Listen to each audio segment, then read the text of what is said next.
Bien, ahora sí. Vamos a comenzar, vamos a dejar atrás cinemática y vamos a comenzar a hablar de dinámica. ¿De qué vamos a hablar en el día de hoy? Básicamente de tres cositas. Vamos a tratar de definir qué significan las fuerzas, ¿sí? Cosas que ustedes han usado, ¿sí? Ahora vamos a definirlas. Vamos a hablar de las leyes de Newton, cosas que ustedes ya conocen. Y después vamos a hablar sobre el principio, un principio en la física que es muy usado, ¿sí? Que es el principio de superposición. Esa es toda la clase de hoy. Al final vamos a hacer una pequeña actividad. Bien, ¿de qué se trata esto? En esta parte lo que nos interesa es ver cómo el movimiento de un cuerpo es afectado por la acción de otros cuerpos. Esta parte en la física se conoce como dinámica. Y obviamente nosotros vamos a usar para desarrollar la parte de dinámica las ideas que hizo Newton. Y ¿saben qué? Newton, ¿sí? Vamos a hacer exactamente igual que lo que hizo Newton, ¿sí? Y Newton asumió que trabajaba con cuerpos puntuales. Así que nosotros trabajaremos en esas condiciones.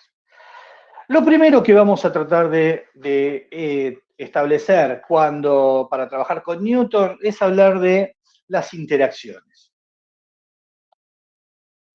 La pregunta básica, ¿sí? Es esa que está ahí. ¿Qué es una interacción? ¿Sí?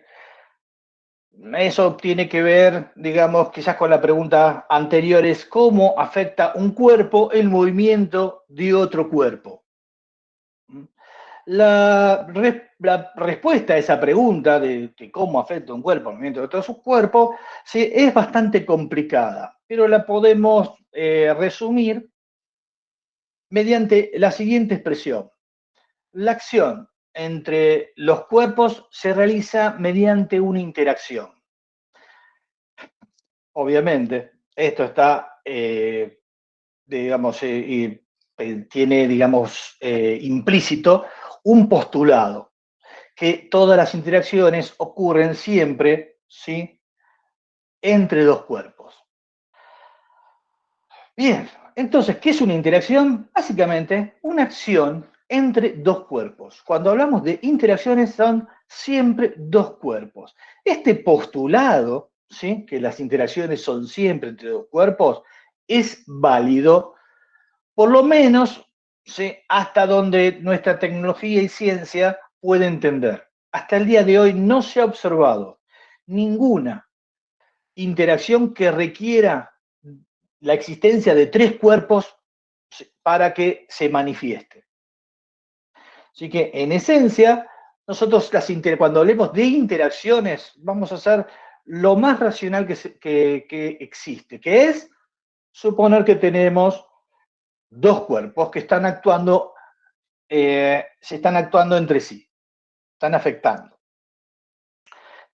Bien, ¿cuáles son las acciones, las interacciones que existen en la naturaleza, que son conocidas como las interacciones fundamentales en la física? Básicamente son cuatro, ¿sí? La interacción gravitatoria, que se manifiesta a escalas, ¿sí? Que de nuestra percepción, y es la responsable del movimiento de los planetas y de los cuerpos en la superficie terrestre. La que le sigue, que también la podemos sentir, es la interacción electromagnética. Es la responsable de la estructura de la materia, de que esta mesa tenga esa estructura y ocurra este fenómeno. ¿Sí? Que produzca el sonido, que la materia tenga, digamos, la textura que tiene, que el líquido sea líquido, sí, que el sólido sea sólido y que el gas se comporte así como nosotros conocemos. Todo eso se debe a la interacción electromagnética. Después le sigue algo que ya es un poquito más difícil de entender, que es lo que se llama interacción nuclear fuerte. que es la responsable de mantener unido el núcleo de un átomo, ¿sí? A pesar de que existe lo que se llama la repulsión electromagnética. Entonces, ¿se acuerdan que en química les dijeron que los átomos sí, estaban formados por partículas positivas, los electrones, y partículas, negativas, los electrones, y positivas, los protones? Los protones estaban todos metidos en un núcleo. Bueno, pero lo que pasa es que la interacción electromagnética me dice que se tienen que repeler partículas de igual carga. Entonces, en el núcleo, ¿sí? Para mantener cohesionado el núcleo, la interacción electromagnética intenta que se deshaga el núcleo, y la nuclear fuerte, es mucho más intensa a escalas de el tamaño de un núcleo atómico, mantiene la estabilidad de ese núcleo. Bien. Después aparece lo que se llama la interacción nuclear débil. La interacción nuclear débil es la responsable de la desintegración radiativa de algunas de las partículas dentro del núcleo atómico. O sea que, como verán, cada una trabaja a escalas distintas de tamaño, ¿sí? En esencia, la interacción gravitatoria, el tamaño característico, ¿sí? En el cual predomina, estamos en el metro, la electromagnética predomina a escalas, ¿sí? Del nanómetro, la nuclear fuerte, ¿sí? A escalas del núcleo atómico, 10 a la menos 15 metros, ¿sí? Y la nuclear débil todavía mucho más chiquito, ¿sí? 10 a la Profesor, menos 18. una pregunta. ¿Podría repetir qué es lo que hace la interacción nuclear débil? La interacción nuclear débil es responsable, ¿sí? De regular la desintegración radiativa de las partículas dentro del núcleo atómico, ¿sí? Gracias. Tiene que ver con la estabilidad de las partículas, ¿sí? De los protones y de los neutrones. Bien. Nosotros las interacciones, ¿sí? Cuando digo nosotros, estoy pensando, digamos, las interacciones que podemos ver y sentir, o sea que eso se llama, en la física se llama escala macroscópica, ¿sí?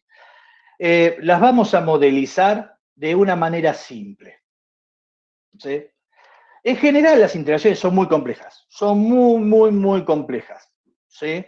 Porque, digamos, encima cuando a escalas macroscópicas los cuerpos tienen muchas partículas, ¿sí? Está formado por un montón de átomos, ¿sí? Esos átomos están asociados en moléculas, esas moléculas en estructuras de moléculas que se asocian entre sí y se asocian con otro tipo de moléculas, o bien los átomos se pueden, armar en estructuras cristalinas, pero en esencia los cuerpos macroscópicos están formados por muchísimas partículas.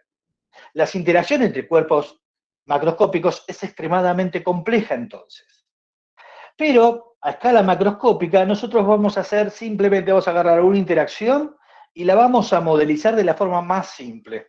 De esa interacción lo único que nos va a importar van a ser las cosas que nos importan, las características que son importantes para la dinámica, para seguir la dinámica de los cuerpos, para seguir, digamos, a tratar de explicar cómo es que se modifica el movimiento de los cuerpos. Entonces, de toda una interacción, nosotros vamos a modelizar la parte que corresponda, ¿sí? a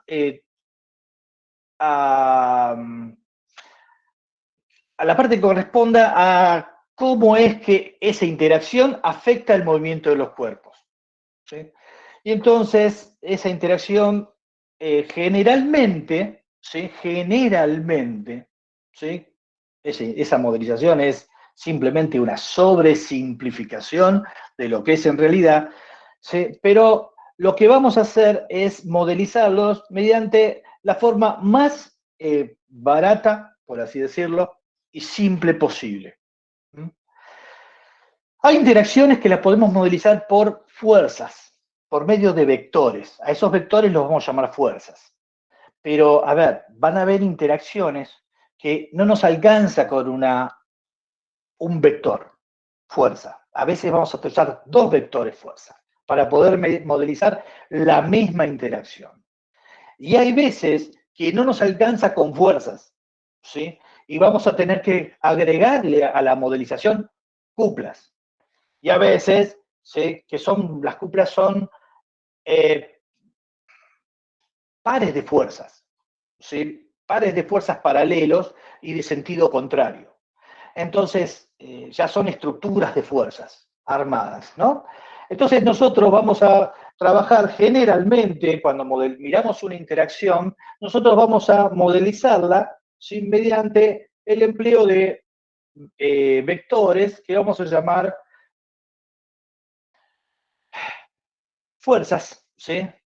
En general, ¿sí? Pero también nosotros vamos a ver que hay algunas interacciones que no nos va a alcanzar. Cuando lleguemos a ese momento, lo vamos a ver. Pero en general, sí, cuando hablamos de fuerzas, cuando ustedes hablaron de fuerzas durante todo el CBC, siempre hablaron, ¿sí? De interacciones entre cuerpos. Bien.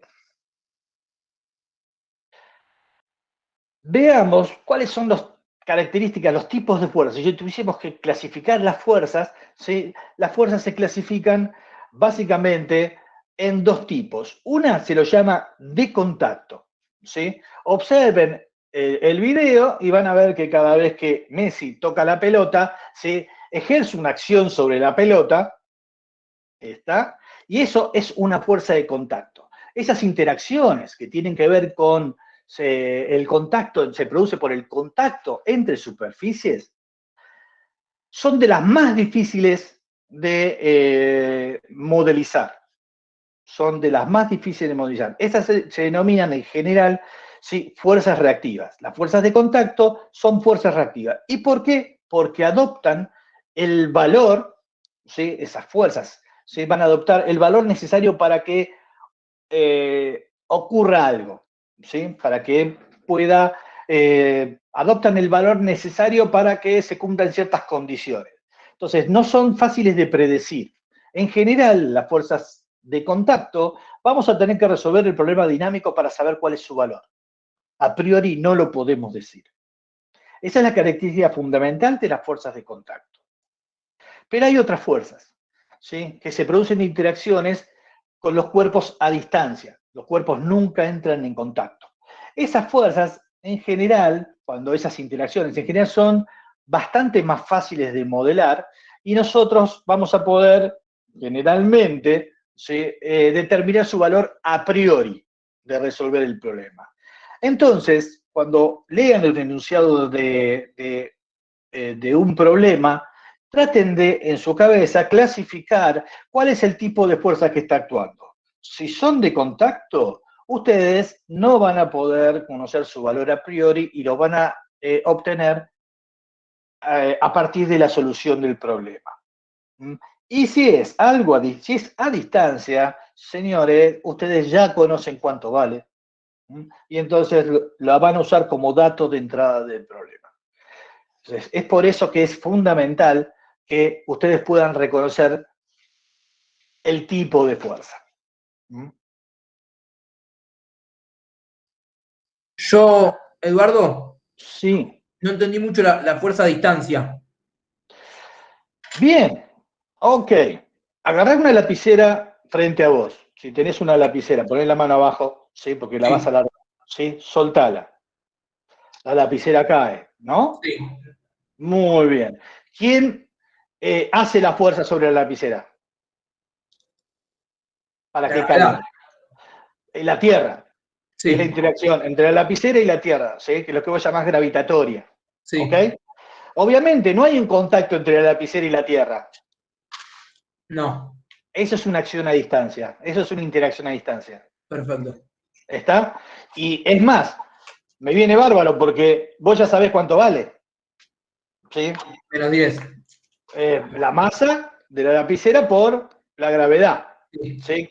¿Está? Y yo te hago una pregunta. Sí. Si yo estaría, por ejemplo, en el espacio, viste que no hay gravedad.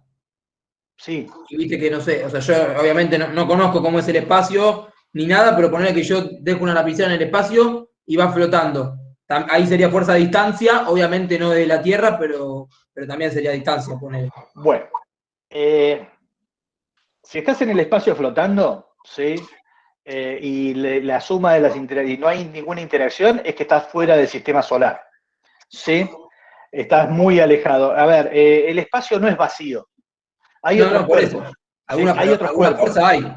Seguro, seguro, seguro, ¿sí? O te atrae el Sol o te atrae el centro de la galaxia, ¿está? ¿Sí? Lo que pasa que son las intensidades las que vos vas a ver. Ok, ok.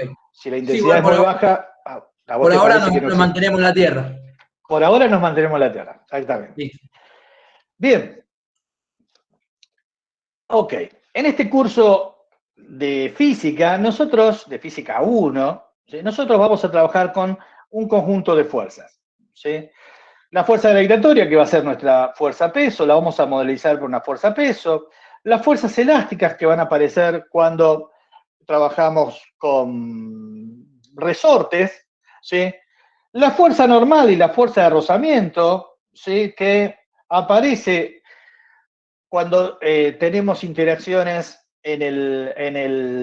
con el suelo, ¿sí? Todo eso aparecen, ¿sí? En esos dibujitos. Y también va a aparecer, me falta, ¿sí? Las fuerzas en hilos, ¿sí? Las tensiones de los hilos. También vamos a usar nosotros. Esas son las fuerzas más comunes. Cada una va a representar una interacción. La fuerza gravitatoria representa la interacción entre el cuerpo y la Tierra. La fuerza elástica va a representar, ¿sí? La interacción entre el cuerpo y el resorte. La fuerza normal va a representar la interacción entre dos superficies en contacto. La fuerza de rozamiento también representa la interacción entre esas dos mismas superficies de contacto, ¿sí? Vean que acá ya tenemos una interacción entre dos cuerpos, las dos superficies en contacto, que requiere para su descripción dos fuerzas. Esa es la más compleja de todas las que vamos a ver, ¿sí? Y la que más cuesta entender. Para resolver los problemas y predecir las causas del movimiento de los cuerpos, nosotros vamos a usar las leyes que hizo Newton, las ideas de Newton, ¿sí? Newton nació un 25 de diciembre de 1642. ¿Por qué está esa fecha y es tan importante? Porque el mismo día, ¿sí? Murió Galileo. Newton nació prematuro, ¿sí? Fue, entre otras cosas, aparte de físico, teólogo, inventor, alquimista y matemático. Fue inglés, ¿sí? Él escribió la ley de gravitación, desarrolló el cálculo diferencial que ustedes aprendieron. Y todo eso, ¿sí? En realidad el cálculo diferencial lo hizo cuando quiso explicar,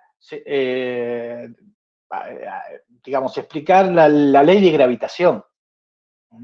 Trabajó en muchísimos campos de la física, El ¿sí? Y cálculo de la química también. diferencial, ¿Eh? ¿no lo había hecho otro? Simultáneamente, ¿sí? Okay. ¿Está? Simultánea, Leibniz, ¿sí? Pero es simultáneo, no... O sea, fueron los dos. fueron los dos y en la misma, y en los misma, en El un mismo año. lapso de 5 años. No, Perfecto. no, no, no, no, no, no, 5 años, ¿sí? Pero, a ver, las demostraciones, uno geométrico y el otro es más analítico, ni siquiera las demostraciones son equivalentes. Pero bueno, eso te lo puedo explicar quizás mejor un matemático. Okay. Bien, entonces, vamos a usar el método de Newton para poder explicar y predecir las causas del movimiento de los cuerpos, ¿sí? Bien. ¿Cuál es el procedimiento que usó Newton? Newton agarró y dijo que se le cayó una manzana en la cabeza, ¿sí? Por eso está la manzanita ahí. Lo que ven en su mano derecha es un prisma de vidrio porque él estudió digamos, cómo se dividían, se separaban el espectro de colores cuando pasaba la luz por un cristal. Por eso están esos dos dibujitos ahí. Pero la idea, el trabajo de Newton, ¿sí? En mecánica, en dinámica, ¿sí? Por lo cual lo conocemos, las leyes de Newton, él comenzó su tarea de joven, ¿sí? Cuando ustedes son grandes frente, ¿sí? A la edad que tenía Newton, cuando se le ocurrió la idea se le ocurrieron las leyes, ¿sí? La idea de tratar de explicar la atracción de cuerpos, ¿sí? La idea fundamental de él nació, dijo, bueno, vamos a resolver el problema usando dos cuerpos puntuales, ¿sí? Vamos a tratar de ver cómo es que dos cuerpos puntuales se afectan su movimiento. Entonces tomó el modelo, ¿sí? Más a mano de dos cuerpos puntuales. Uno es la Tierra y otro es la Luna. ¿Sí? Entonces, él hizo toda su teoría que está en este libro, ¿sí? La hizo con dos cuerpos puntuales, uno es la Tierra y otro es la Luna. Y para eso, ¿sí?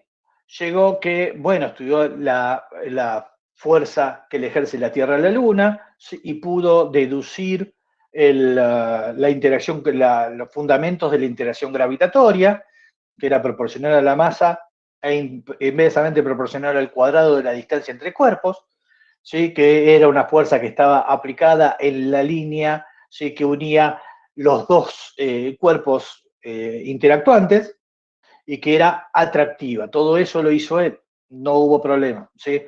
Ahora, ¿cómo es que se movían? Y para eso tuvo que implementar lo que se llamaban sus tres leyes de Newton, que no son nada más ni nada menos que una receta para resolver problemas de dinámica, ¿sí? Vean que las leyes de Newton son tres, están numeradas 1, 2 y 3. Y todo eso porque se comporta como una regla de cocina. Para resolver el problema hay que aplicar la 1, luego la 2 y por último la 3. Y después obviamente hacer una serie de etapas. El orden es, como digo, como es una regla de cocina. Porque una regla de cocina es, yo tengo la receta, cambio el orden, ¿sí? Y me cambio el resultado. Y esto es exactamente lo mismo. Primero se aplica la 1, después la 2 y después la 3. No se puede aplicar la 3, después la 1, después la 2 o como quieran. ¿Tá? Tiene que ser 1, 2, 3. No hay otra forma. Es cierto que como estudiantes no les va a gustar esto y las van a querer aplicar como quieran, ¿sí? Me parece estupendo que lo intenten, pero van a ver que no van a llegar al mismo resultado. O, peor de todo, nunca van a poder resolverlo. Bien, Newton trabajó con dos cuerpos solos en el universo, dos partículas solas en el universo. Tierra, Luna, y todo lo demostró con eso. Por eso las leyes de Newton solamente hablan de dos cuerpos, ¿sí? Y una única interacción, ¿ok? ¿Sí? Y no hay otra tutía, ¿sí? Siempre se trabaja de esa manera. Entonces vamos a ver ahora las leyes, vamos a discutir ahora las leyes de Newton. Voy a empezar por la primera, ¿sí? O mejor dicho, voy a preguntarles a ustedes, ¿cuáles son las leyes de Newton? ¿Me las pueden decir antes de seguir? ¿Toda la sumatoria de fuerzas es igual a 0? No, esa no es una primera ley de Newton, ni siquiera es... Sí, la Era la de... Cuando un cuerpo se mantiene en reposo, ¿va a seguir en reposo? Si está en reposo, Si la sumatoria de sus fuerzas es 0. No, si la sumatoria de las fuerzas es 0, puede estar en reposo o en movimiento recreo uniforme. No. Reposo también es 0. Ok, esperen. Me están hablando de la primera. Bueno, entonces pasamos a la primera. Yo quería que me digan todas, ¿sí? Pero vamos a la primera entonces. Vamos a la primera a tratar de ver un poquito qué significa la primera. La primera, a ver. La primera, ¿sí? Esto es lo que me estaban diciendo recién, ¿sí? Uno de ustedes, ¿sí? Se olvidaba la parte de un cuerpo libre de interacciones, pero bueno, alguien me dijo, la suma de las fuerzas vale 0. Ok, estamos en el instante de Newton, ¿sí? tenemos dos cuerpos y estamos mirando cómo se mueve uno, ¿sí? Pero no importa, supongamos que estamos. Ahora la pregunta es, ¿qué significa esto? ¿Qué es la primera ley? ¿Sí? Ahora sí, ahora me voy a quedar callado hasta que ustedes respondan, porque si no, ¿Qué significa? ¿qué significa eso que está ahí? Que un cuerpo no se puede mover por sí mismo. No cambia la aceleración. No. Que si sobre un cuerpo no actúa ninguna fuerza, su aceleración es nula. No. Que un cuerpo no cambia de estado si no se le aplica una fuerza externa. Ok. Están todos hablando de la segunda ley, fuerza igual a masa por aceleración. ¿Sí? Traten de dejar esa que es la segunda, gente. ¿Sí? ¿Puede ser que es similar que una velocidad sea constante o que esté en reposo? Según la primera ley. Ese... ¿Qué dijiste? O sea que es, digamos, es imposible determinar si estás en velocidad constante o en reposo si... Perdón. Te entendí. ¿No quiere decir que los cuerpos tienden a estar al estado en el que se encontraban? También que un cuerpo puede estar moviéndose, o sea, estar con velocidad, aunque no haya ninguna fuerza o ninguna interacción sobre el cuerpo. Eso es F igual a M por A igual. ¿Sí? F igual a M por A. ¿Sí? F0, A es 0, B constante. ¿Sí? A es 0, F igual a 0. O sea, todas esas cosas es la misma, en la misma ecuación. ¿Sí? Por eso les dije, piensen distinto de la ecuación. Ok. ¿Sí? ¿Saben lo que pasa? Que este enunciado que les han dado, ¿sí? Yo lo puse acá porque es el enunciado usual, ¿sí? Que aparece en los libros, ¿sí? Y que les han enseñado desde el secundario, porque están los libros de texto del secundario. Ojo, no están los libros buenos de texto del secundario, ¿sí? Pero en los libros que han quedado en Argentina, sí. Bien, vamos a tratar de... ¿Qué significa esto? ¿Sí? Ese enunciado. Ese enunciado por sí mismo no tiene ninguna, ¿cómo se podría decir? Está mal, ¿sí? No tiene mucha, le falta algo, ¿sí? Sentido. Y eso es exactamente, la palabra es sentido, ¿sí? Porque así como está escrito esto, significaría, yo usaría la segunda ley, esperen que lo voy a poner, segunda ley, F igual M por A, y ese enunciado, así como lo dicen, significa, libre de interacciones significa F igual a 0. Esto implica que A es igual a 0, entonces B constante. ¿Sí? Entonces, simplemente el enunciado ese que les han enseñado toda la vida, lo único que dice es la segunda ley de Newton. Es un caso particular de la segunda ley de Newton. ¿Sí? Newton no dijo ni cerca eso. ¿Sí? Ni cerca. Newton, ¿sí? Lo que hace es decir, voy a trabajar, y es la correcta definición de la primera ley de Newton, voy a trabajar, es una declaración, voy a trabajar en un sistema de referencia tal que un cuerpo libre de interacciones siga entonces una trayectoria rectilínea a velocidad constante o bien se queda en reposo. Eso es la correcta definición de la primera ley de Newton tal cual Newton la postuló. En definitiva, la primera ley de Newton define el sistema de referencia que vamos a usar para resolver el problema dinámico. Un sistema de referencia que cumple con esa condición se llama sistema inercial.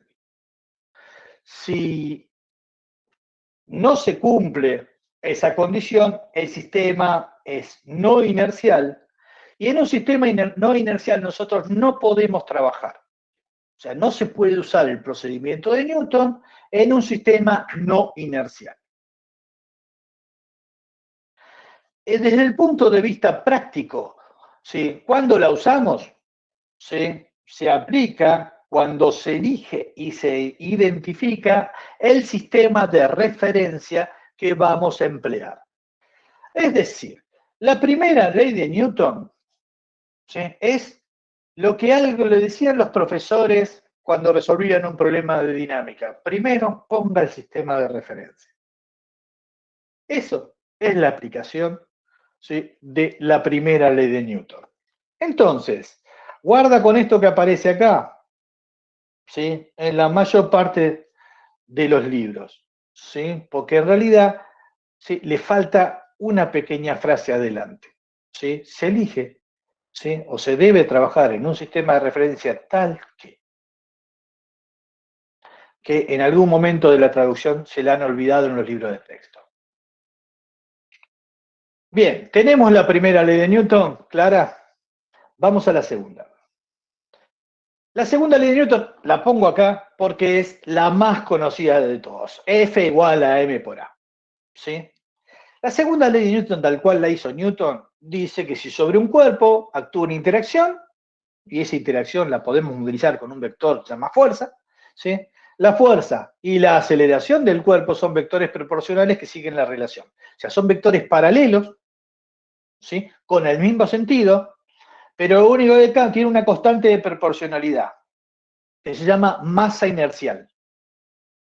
Obviamente, esta es una ecuación, ¿sí?, muy complicada, porque de un lado, de este lado, ¿sí?, de este lado, lo que tienen, ¿sí?, es la acción de una fuerza, la acción de una interacción, ¿sí?, cómo están interactuando los cuerpos, y de este otro lado tenemos cosas que son del cuerpo. La masa es la masa del cuerpo y la aceleración es la aceleración del cuerpo, ¿sí? O sea que tenemos del lado izquierdo la acción del otro cuerpo y del lado derecho propiedades de la partícula. La fuerza va a tener unidades de Newton, es un vector cuyo módulo tiene unidades de Newton. La aceleración es un vector que tiene módulo metros sobre segundo cuadrado. Y esa constante que aparece ahí, que vamos a llamar masa inercial, tiene unidades de kilogramo. Esta ecuación es válida únicamente en un sistema que cumpla la primera ley de Newton. ¿Está? Si no estamos en la primera ley de Newton, no es válida, esta ecuación no se puede usar. No tiene esta forma.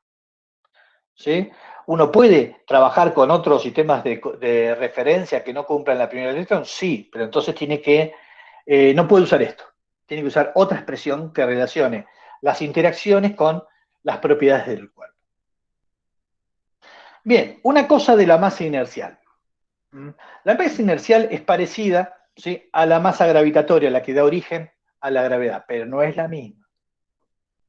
Tiene las mismas unidades, sí, tiene las mismas unidades, ¿sí?, pero no es conceptualmente la misma, ni tiene el mismo origen. De hecho, hay mucha gente que está trabajando en tratar de mostrar cómo diferenciar la masa inercial de la masa gravitatoria. Obviamente, cuando lo puedan hacer, vamos a poder viajar tranquilamente al espacio. Pero por ahora, ¿sí?, la constante de proporcionalidad entre las dos vale 1 y entonces cuesta mucho, mucho, mucho poner a alguien en órbita. Bien, vamos a ver qué complejidad tiene la segunda ley de Newton. La segunda ley de Newton, F igual a m por a, tiene, ¿sí?, cierta complejidad. ¿Por qué? Porque esta ecuación que está acá en realidad representa 3 ecuaciones. Es un conjunto de 3 ecuaciones. Una para la componente Y, una para la componente X, una para la componente Y y una para la componente Z. Pero todavía, ¿sí?, tiene una complejidad mayor. Que cada una de esas son en realidad ecuaciones diferenciales. Entonces, la segunda ley de Newton tiene una complejidad adentro, ¿sí?, muy fuerte. ¿Sí? ¿Por qué? Porque en realidad es un sistema de ecuaciones diferenciales de segundo grado. Segundo grado porque aparece una derivada, ¿sí?, segunda respecto del tiempo 2 veces.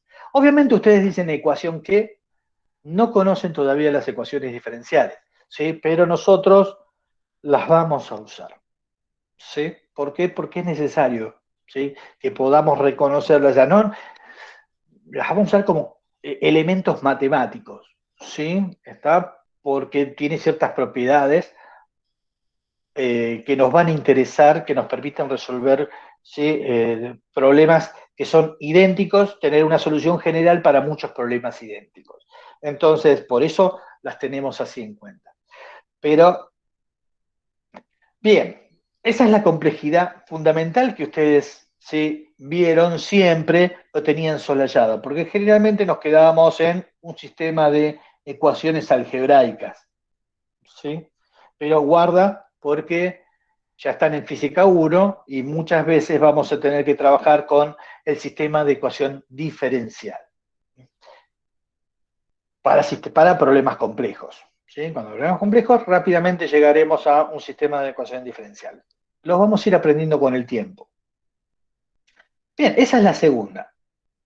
La tercera, ¿cuál era la tercera? La de acción. Para acción y reacción. Sí, sí. El principio de acción-reacción. ¿Sí? Sí. El principio de acción-reacción. El principio de acción-reacción lo dijo, bueno, se le ocurrió a Newton, ¿sí?, diciendo que, bueno, la Luna gira alrededor de la Tierra porque la Tierra le ejerce una fuerza, pero al mismo tiempo la Luna le ejerce una fuerza a la Tierra que tiene el mismo módulo, ¿sí?, y sentido contrario. Entonces, esta es una forma de escribirlo como vector. Tiene el mismo módulo y sentido contrario, que es lo que puse acá abajo. Bien, ¿para qué sirven estas cosas? ¿Sí? Para resolver problemas de dinámica, en definitiva. ¿Y cómo se resuelve un problema de dinámica? Usando las leyes de Newton. Es decir, primero, la primera ley, que me permite definir el sistema de referencia inercial.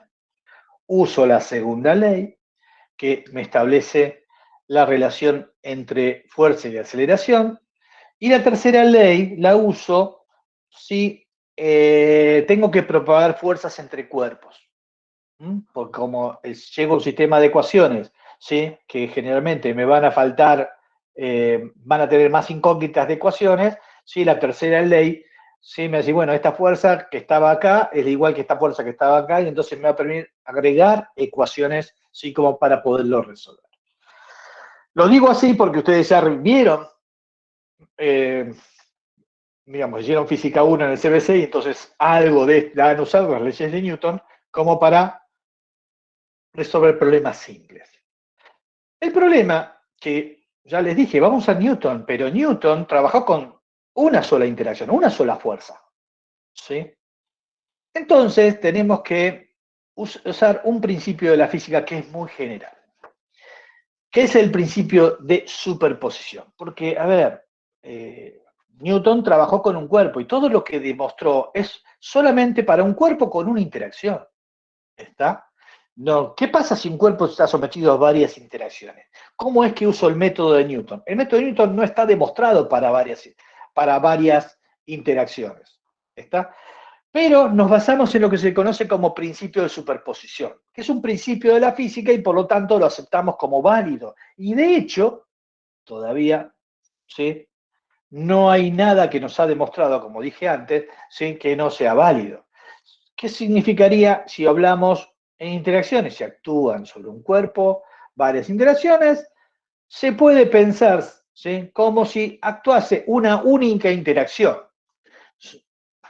¿Está? O sea, en definitiva, si sobre un cuerpo actúan dos interacciones, cada una la puedo movilizar por una fuerza F1 y una fuerza F2, ok, yo voy a pensar que actúa una única interacción con una fuerza que va a ser igual a F1 más F2.